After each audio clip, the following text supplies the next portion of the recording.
President Carter, I want to start by asking you about the Middle East peace process. I wonder whether you think this president has been engaged enough at a personal level in the peace process. Secretary Kerry today accepted that there are limits to what he can do. He suggested you can take a horse to water, you can't force it to drink. If the president was more personally engaged, do you think we could get more progress? I do. And not only this president, but all previous presidents. I was as deeply engaged as I could possibly get, maybe excessively so. But President Clinton made a noble effort, but he only started about the last, I think, 6 months of his administration when he was on the way out. And President Obama made a good start in Cairo when he announced that there were to be no more settlements in Palestinian territory and that the 1967 borders would prevail. That was a very wonderful start, but he backed down away from that for the next 3 years or so until John Kerry came along. You had one of the few bright spots with the Camp David Accords in the last few decades of the Middle East peace process. Back then in 1978, would you ever have thought we would have made so little progress 35 years later? No. I thought it was a foregone conclusion that we would have peace between Israel and Egypt permanently, which we have. Not a single word of the peace treaty has ever been violated. And I thought that we would have Palestinian rights guaranteed as well, because the entire international community agreed with that. Has it been a failure of American policy? Well, I wouldn't try to allege that other presidents have failed, but I know that President Reagan didn't take much interest in it.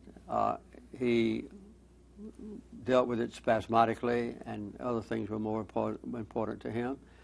And most of the other presidents since then have only paid brief attention to that crucial issue.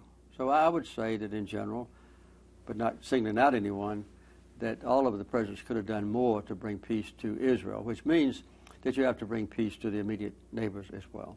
A year after the Camp David Accords, 1979, the Soviet Union invades Afghanistan. Yes.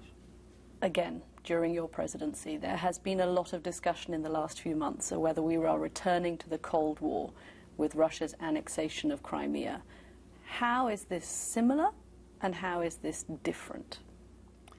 Well, I think that the taking of Crimea by Russia was a foregone conclusion.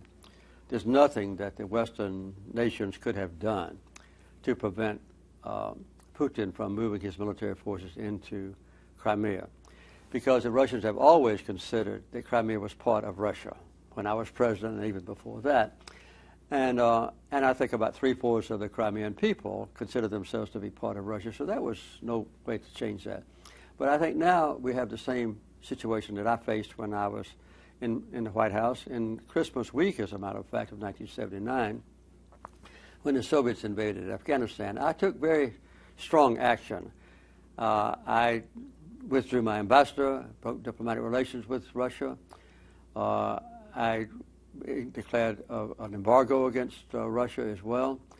I began to arm the freedom fighters in Afghanistan so they could repel the Russian invaders. And I announced to Brezhnev that if he went any further than he had already gone, that I would respond militarily with all the weapons that we had at our disposal. And that was the end of the Soviet invasion. I want to ask you about your book, A Call to Action, Women, Religion, Violence and Power. It's a thesis on how women are mistreated by religions in many instances, and I think a lot of people would immediately think of Islam. But you write in the book that it's not confined to Islam, that women are subjugated in many religions around the world. Well, it's not just religions, because there are a lot of abuses of women that have nothing to do with religion. For instance, in the United States, we pay women 23% less than men for the same work. And of the Fortune 500 companies, 500, only 21 have women CEOs, and they get about 40% less than men. And sexual abuse on university campuses is rampant and is very seldom reported by girls who are raped, or are the rapist punished.